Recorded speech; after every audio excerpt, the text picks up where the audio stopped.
He was using it as a vastra, as a dress. Generally, ascetics use this. So the ascetic dress was given to Mahavishnu also. Are you following me? What are you now trying to give Mahavishnu or your pet lord?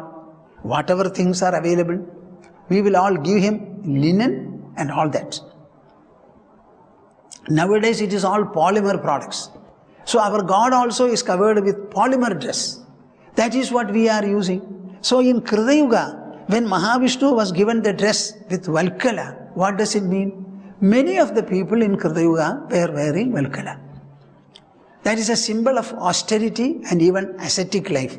Valkalambaraha Krishnajino Upavitakshan.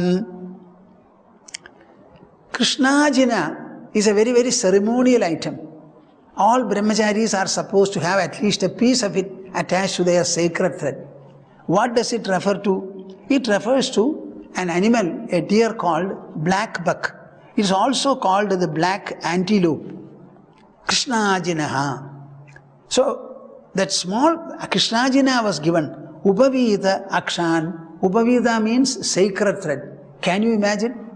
Mahavishnu was given a sacred thread. It is a symbol of what? It is a symbol of Vedic culture, Vedic tradition and Vedic adherence. So they thought of Mahavishnu and gave him a Vedic embodiment, a Vedic personality, because they were given to Vedic pursuit. That is why the same symbol or insignia were given. Akshan, then Japamala. Does it make sense to you? Does God require a Japamala? Is he also supposed to chant like all of you, like a human being? God is God. He has no body even. He makes bodies. He is present in all bodies. Himself he is a non-bodily presence. There is no materiality or energiality in God. He is transcending both matter and energy.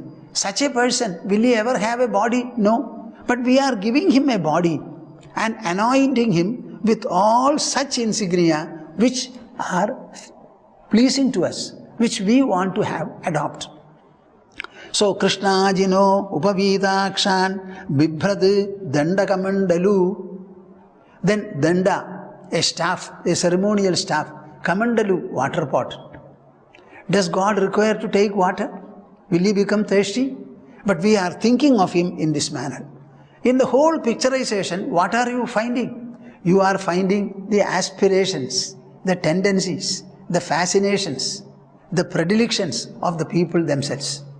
All the people in Krita Yuga were very, very austere. That is why all these were given to them. So this is something that all of you should understand. God is a concept. With this concept, whatever you want to do, you can do. But make sure that whatever is the procedure of worship, the manner of worship, the anointment and decoration you give to the deity, all of them are stimulating the best notes of devotion in you. So the Krita Yuga tendencies are reflected sufficiently well in this description. We are now decorating our deities in a totally different manner. In a totally different manner. I had an occasion to go to Palani, that Kartikeya temple. There, the people in charge of the deity and decorations, they have got a variety of decorations. So there are some special offerings where you make an offering and they will anoint the deity with all that variety. So our group happened to do it. Of all the decorations, what pleased me most was that Kartikeya was given a totally ascetic dress, covering the whole body with ashes, bhasma. A beautiful. He looked the best in that form. So an ascetic dress is certainly pleasing. When you look at an ascetic body, automatically you will imbibe a spirit of asceticism or austerity. Suppose you are anointing God with all kinds of alluring and enchanting decorations, you will feel enchanted for all those objects. So as your mind thinks, so it becomes. Understand that. So let us be very careful as to what kind of a God or godly form we will worship and what kind of an anointment or decoration, embellishment we will give to the deity. Now Krita Yuga style is this. Kride shuklascha durbahu jadilo velkalambaraha krishnajinopavitakshan bibhrad dandakamandalu. Danda and kamandalu are generally carried by ascetic people when they particularly walk in forest wild areas. Manusyastu tada shamta nirvaira suhridah samaha yajanti tapasa devam shamenaja damenaja. Just see what he says next. Manusyastu, people during the Krita Yuga, tada, then shantaha, they were very calm and quiet by nature. Now wherever you go, everybody says, we are in a rat race, in a rat race. Our mind is always tense, we are stressed up. So stress and strain, sangharsha alone is there everywhere. This is what we hear. Now, as opposed to this, the people of Krita Yuga were completely quiet, calm and poised. Everything was being done very well. Maybe population was much less. Manusyastu tada shamtaha nirvaira suhridah samaha. Nirvairaha. Nirvairaha. Vaira means hatred, intolerance, jealousy also. Now you see what is happening. Quite a number of countries, big and small, are there in the world. And they always speak about domination, domination, domination. The neighboring countries do not trust each other. One wants to excel the other. How can they excel? If not by economic prosperity, at least in power of weapons.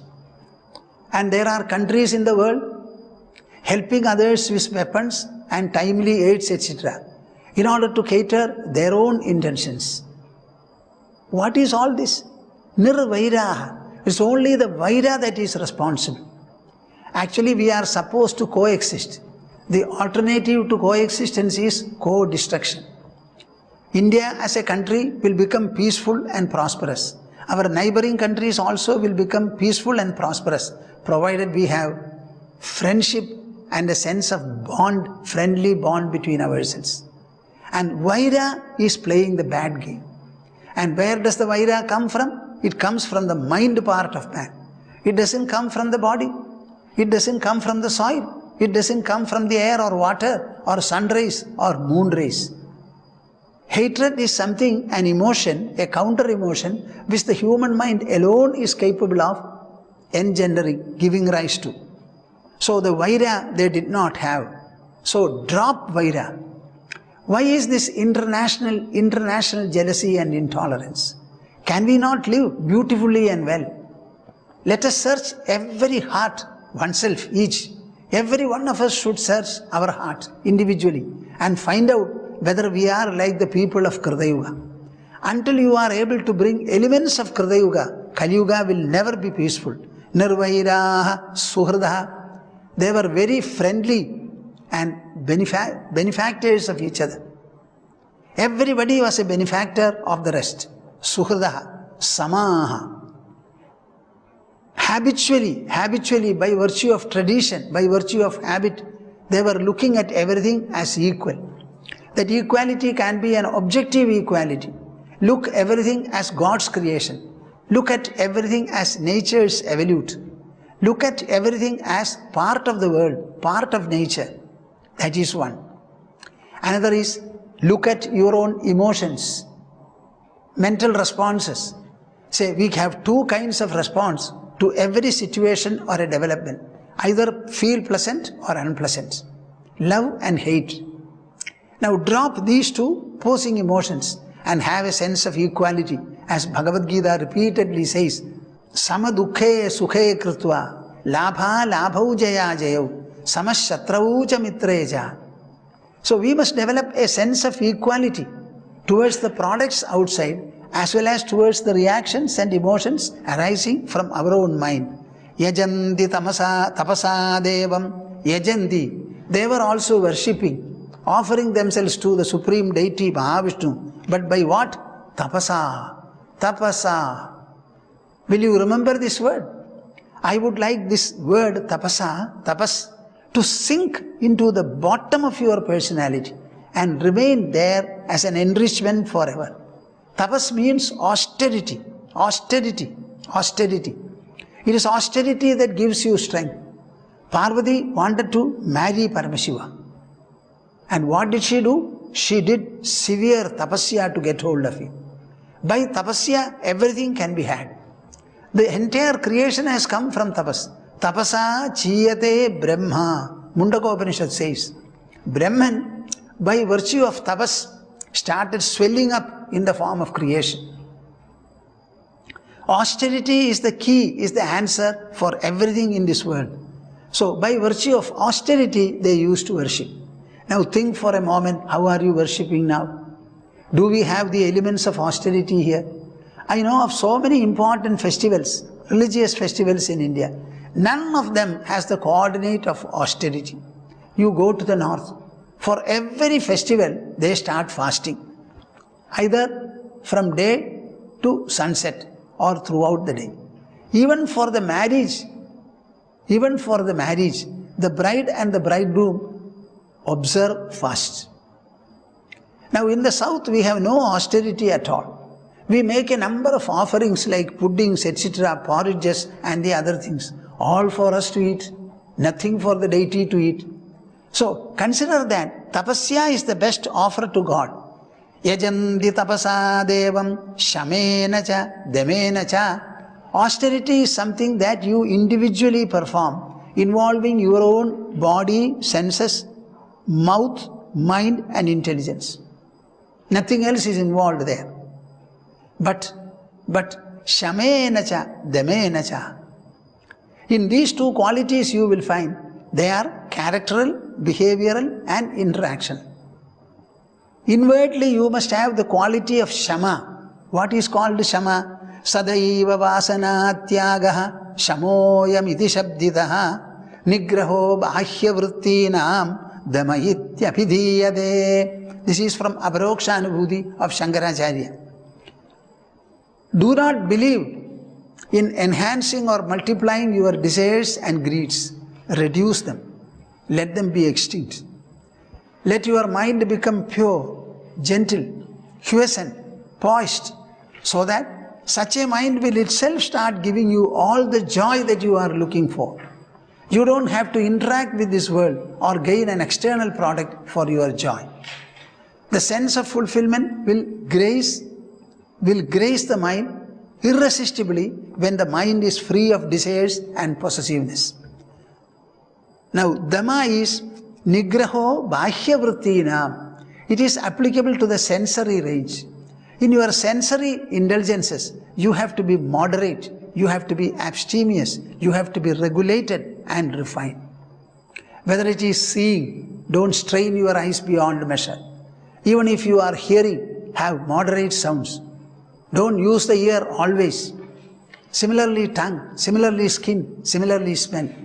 These are days in the name of incense. What all chemicals are coming up? It is not incense, it is something else. We have some very good indigenous products. Those products are very good. Now it's all chemicals. I think we have to be very prudent in all these matters. Whatever is available in the market, we buy. Let us use a sense of discrimination. Where unnecessary chemicals are used and the resultant product of the incense, its fume, is injurious, let us understand it and reject it. When we reject, the manufacturers will stop manufacturing. Without discrimination, if you start buying anything that is available in the market, that gives a free license to produce corrupted and adulterated goods. I think the consumers will have to be the last or even the first answer for all this distress. Nigraho bahya vrittinam damayityabhidhiyade. So there are two words used here, shama and dhamma. One is characteral, qualitative. Dhamma is behavioral and interactional. Now this is how they used to worship. What do you understand from this? In the Krita Yuga, our people started worshipping the Sattva Murti, Lord Mahavishnu, wearing all kinds of austere and ascetic insignia. In what manner? It was a qualitative worship. A worship in the nature of cultivating different qualities, the sensory plane, in the oral plane and in the mental plane. I don't know whether I make myself clear. Are you following me? There was no flower, there was no water, there was no garland, there was no mantra and tantra. Are you hearing me? No mantra, no tantra.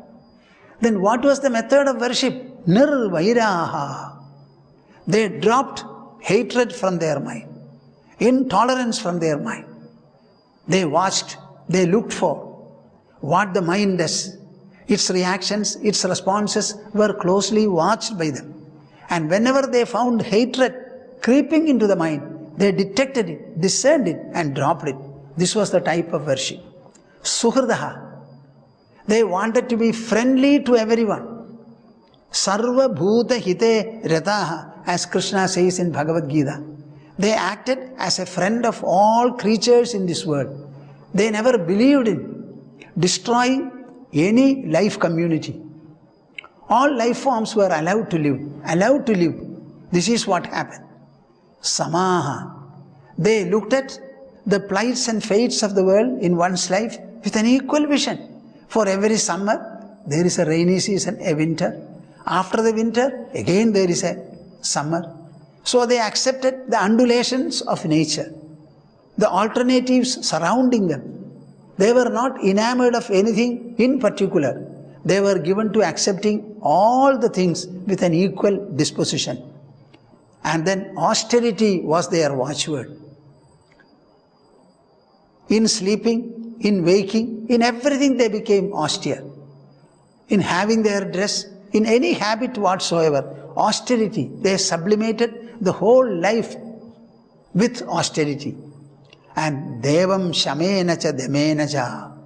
The Supreme Lord Mahavishnu was worshipped with Shama and Dama. Will you remember this? Even now, if you want to be a good worshipper, don't look for external materials or external activity in the form of a worship. Be centered on your own personality, centered on your own actions and interactions. Look into your mind. Find out how qualitative it is. If bad qualities are there, drop them. Good qualities, cultivate by being fond of them, by discerning them, by understanding them. So what are the qualities? Nirvairatva, then Sauhrida, Samatva, then austerity, Shama and Dama. These were the watchwords of Kritayuga. Hamsas Subarno Vaikuntho Dharmo Yogeshwaro Amalaha Ishwaraha Purusho Vyaktaha Paramahatmeti Giyate. I don't know how you react to my exposition. Though I am explaining it, it is Sreemad Bhagavata exposition. Sreemad Bhagavata exposition. The Navayogis and King Nimi are engaged in a conversation by sage Vyasadeva, and he speaks through them. Hamsaha Subarno Vaikunthaha Dharmo Yogeshwaro Amalaha. I am taking a little trouble to explain all these concepts. I am wondering whether all of you, seeing and hearing me, are with me, and do you appreciate what I say? Do you attach any value and relevance to this exposition? Hamsaha. They considered Mahavishnu as what? As Hamsaha. The word Hamsa and Paramahamsa should be somewhat familiar to many of you. Otherwise, at least they should be familiar. The Hamsa is a reference to the individual Jiva.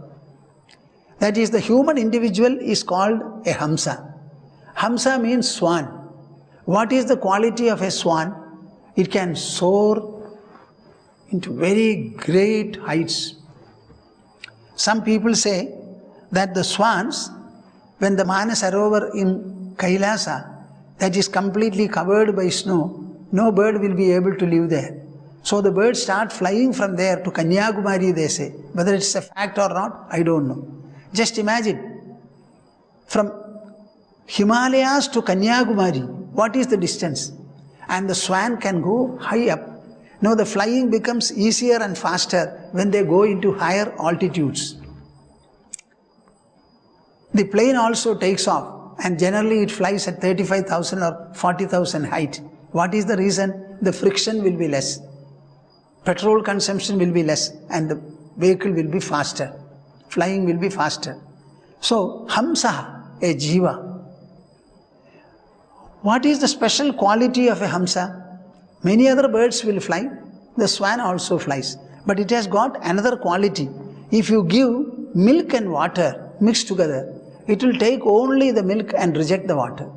That kind of a discrimination it has. Similarly, as a human soul, as a human individual, we must have the power, habit and excellence of discrimination. Understand what is good, understand what is bad, and reject the bad, take the good. Know very clearly what is sinful and what is virtuous. Drop the sinfuls and select and opt for the virtue. Understand the difference between promotion and demotion, and rise and decline. Avoid the undesirable, adopt the desirable. This is called the Hamsa way. When the individual Jiva, the Hamsa, is able to apply its sense sharp discrimination, as a result of which it is able to extract the soul from the body. Body is a matter-energy aggregate. It is a biological machine. It is animated and activated by the spiritual presence. That spiritual presence is called the Atma, the Paramatma. Where is it? In our own body. You cannot extract Paramatma from this watch. You cannot extract it from a tree. You cannot extract it from another Jiva. You can only separate and understand it in your own body, and that too, living body. When the body is alive and you are able to see the world of objects, as you see, you understand. What you are seeing is the object, and who or what sees in you is the subject. And this subject is the soul, not what you see all around. They are the objects. So you must be able to discriminate between the seer and the seen or the visible. This discrimination is very, very important. Just like the Hamsa is able to discriminate between colorless water and pure white milk, you must be able to discriminate the pure soul within your body. The body is full of contaminations. We are breathing air, oxygen, and what fills the body is carbon dioxide. Everything that you throw into the body is in a way impure, and all the ventilations through the body are in the form of impure substances.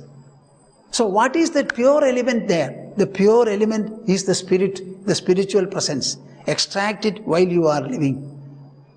Now Mahavishnu was considered to be Hamsaha, means they had the closest relationship with Mahavishnu. Are you following me? What do I say now? They are worshippers of Mahavishnu, but they had their own concept of Mahavishnu.